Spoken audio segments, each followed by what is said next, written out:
For today's video, first I'm going to go through all the birds that wanted to be in this video, and then we'll do the video with the bird that the video is about. So starting with her, she flew upstairs by herself. This is my Cape Parrot. I have 4 of them, and then the video is about somebody else. So I'm a little like, that's how they're flying around. And actually 2 of them, I'm like, where'd you go now? So this is Macy, my Cape. This is Bonnie Rose, my golden conure. And now I'm gonna find the other 2. So this is number 3, Markle. She was hanging out with me. And number 4, my Indian ringneck had come up by herself as well. But she and Markle had flown back down. And so here is Ari. I think it's gonna be Ari. And oh my God, her crop is so full now. Do you see that?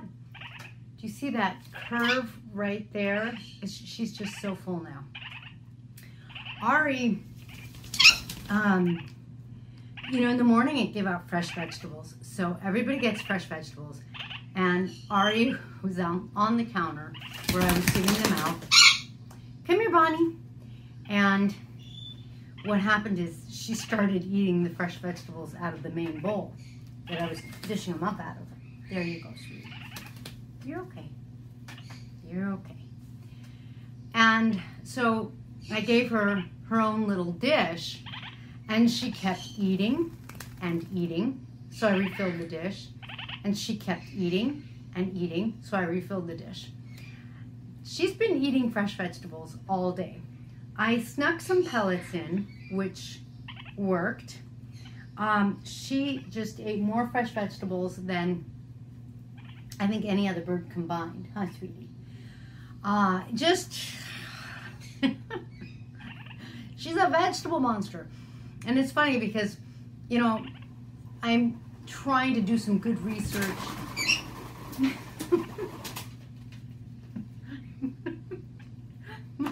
My Cape Parrot, Macy, just flew in. I'm trying to see her. Macy! Hi, Macy. And the door's only open, I don't know, that much, so she kind of flew in. It was kind of like coming in for a funky landing, and poor Macy. Come here, Macy. Don't eat my computer and you could stay. Hi, sweetie. So, I'm trying to, you know, do more research on what, there we go. Can you hang out there? On what barred parakeets eat, and they poop. They poop a lot. Now I need a baby wipe. Can you stay there for a sec while I clean that?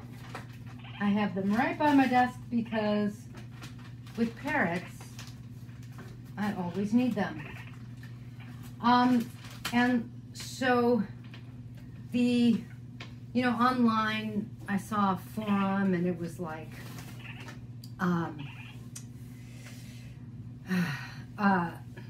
converting my barred parakeet from seeds and, I don't know, but, well, from seeds to pellets and vegetables. And I'm like, I need to read something on converting my barred parakeet to some pellets and seeds, because all she ate was vegetables. So I'm sure she's fine. I think she just was kind of hungry. In the pet store, it's possible that they gave her some vegetables. That pet store's a pretty good one. But no, because I don't want you to eat my computer. Hi, sweetie. Hi, pretty girl. Are you being a sweet girl? I'll give you some pets. But you know, she does need to eat some pellets. So today, she ate and ate and ate, and I think she's catching up because I don't think she, you know, out of her clutch, if she was the youngest, then like she might not have gotten as much food. So she ate and ate. Her crop looked so full, and then she let my daughter pet her, which was so sweet. With me, you know, I think she's still telling me, I'm hungry. I'm like, I mean, that's all she's done is eat. So I'm going to give her a couple of days to do that. No eating my computer. No, parrots can't eat computers. Well, they can, but that's the problem. You need to go on the perch if you're going to hang out here. Be a well-behaved parrot, please. So, and I've kind of got this on my mind. I'll tell you more about it maybe in tomorrow's video, but I want to make a video on why a small parrot is ideal. Now, I do feel like I'm a fair person to say that because I certainly have medium and large size parrots. So I feel like, I know, you know, one of my least favorite things is when people say something but like they don't have experience. Like, for example, they'll say that a certain species of parrot is sexually dimorphic. And I'm like, you know, they're not, according to all the experts. Plus, if you look at the parrots, what they're saying doesn't hold true. And, you know, and they're like saying this based off of their parrot, their one parrot. And you're like, yeah, you need a bigger sample size. So that's one thing that drives me crazy. Misinformation that comes just because someone was like, I know. And it's like, well, you have to really have some experience. You have to have done either research or had a variety of species, for example, or, you know, whatever it is. Like, you have to really know, for me, what you're talking about. And so one of the things that I'd like to talk about is 5 reasons why little parrots are actually really fantastic. Now, I didn't introduce myself. So, hi, I'm Kaylin. I introduced my parrots. I'm Kaylin, the author of the Parrot Bliss Bond. I love my parrots. They are my bliss. I love helping you find your bliss with your parrots by looking at their diet, by bonding, learning how to bond more with them, and by understanding a parrot's perspective or perception of the world. I think that that is a lot of everything. For example, one of the reasons that young parrots nibble and then sometimes bite is because even though they can feed themselves, she's saying she's hungry. And well, now her crop doesn't look, like, depending on how she does it, the crop looks really full. So the 5 reasons, I think, partly inspired by her, also of course my parrotlets. I love my parrotlets. And my Puria molinea here, or green cheek conure, Markle, mwah. Markle, you know, she's a small parrot. I would say this is like a mini size, and she's small, and she's, how much do you weigh? She's like medium large. I think she's a small large parrot. Putting parrots in 3 sizes is a little misleading, and I think it's done for simplicity's sake, and I think there's some benefit to that. But these are like 3 different sizes, significant sizes. But anyway, so inspired by my little tykes, and after dealing with some of my bigger parrots, I was sitting outside. My macaws were sitting on the chair and grooming me and like pulling my hair, and it's all good, and I enjoyed it. It was fine, but you know, you do sit there going, these beaks were like right here. Don't come near my ear. Don't come near my face. I mean, it is different having a bigger parrot. It's also different having a nibbler. Oh, did you hear that? Her mate just flew in, Abby. But so 5 reasons. Number 1, the smaller ones are easier to handle, even when they're nibbling. This is just a lot easier to handle. Whereas the macaws, they're like, I'm like, woo. Where's my baby wipe? I think it was still wet. Oh my goodness. You know, fair game. I knew that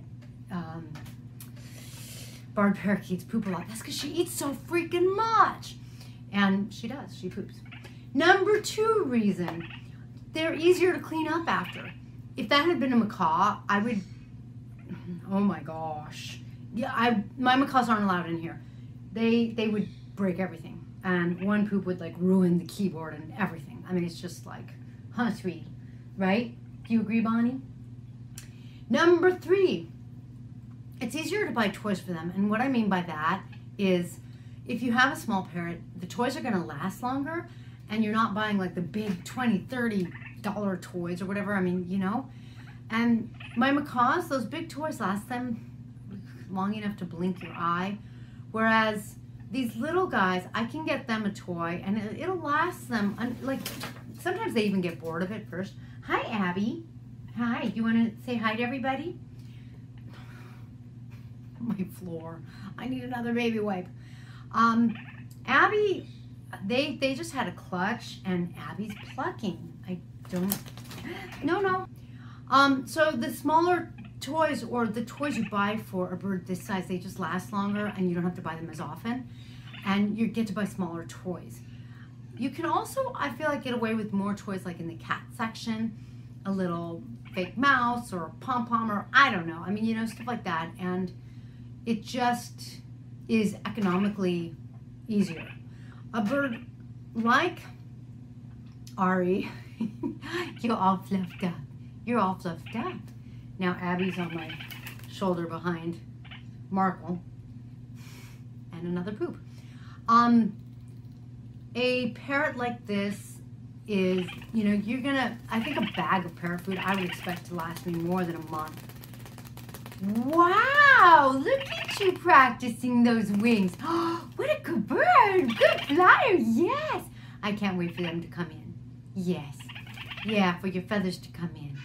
Since she was at a pet store, of course, well, I shouldn't say pet store, an exotic bird store, because Liniolated parakeets are hard to find, I think. You know, so they had her clipped, not super duper clipped, but they did have her clipped.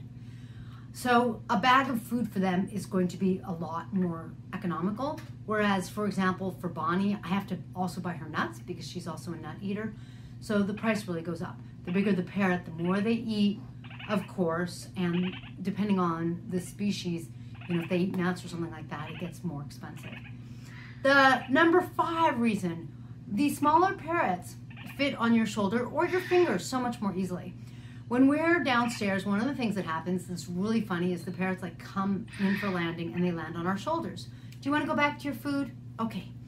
And it's really funny because, for example, Paloma, one of our Cape parrots, who's a really good flyer, she's not really good at landing. Like, she just doesn't quite land well. She kind of like crash lands a little bit. And so you kind of know when it's her because it's like, boom, you know. Sorry, Abby. Whereas Markle, she's done with her clutch now, and so she was out today, and she lands, and it's just like this light little land, no big deal. So there's something to be said for that. My macaws, Kailani, she is more uncertain of herself, and so when she grabs on, she really grabs on, and it's not that her nails need trimming, but I don't know if you could see the redness on my arm. No, you can't really see it. When she grabs on, it looks like I do some sort of weird drugs, because, you know, it's like if you do drugs, you know how it's like a line. And there's another poop. Whereas here it's like, it isn't dots, right? It's just scarred up all over the place. So I think there's really something to be said for the small parrots. My husband today, he goes, you know what? If I was only gonna have one parrot, I would get a budgie. They're like some of the best parrots. The small parrots, like I feel like there's a lot more there than people necessarily initially see or project. I think they see a small parrot like this and they go, I want something big, and you know, and I have to say that there is something about their ability to interact at a different level when they're bigger, but their needs are so much bigger. Their demands are so much bigger. The destruction in the house is so much bigger. The bill for their nuts or the things they're destroying or their toys is bigger. The need to clean up after them is so much bigger. A bird like this, you could clean her cage. I mean, you could clean it every day, but there's not much to clean, you know. And it depends, of course, on the size of her cage. But if you were cleaning a bird like this, her cage, once a week, that would be fine. With some of the bigger birds, or like, for example, my TINK'S, they are so poopy. That would not, that doesn't work for me.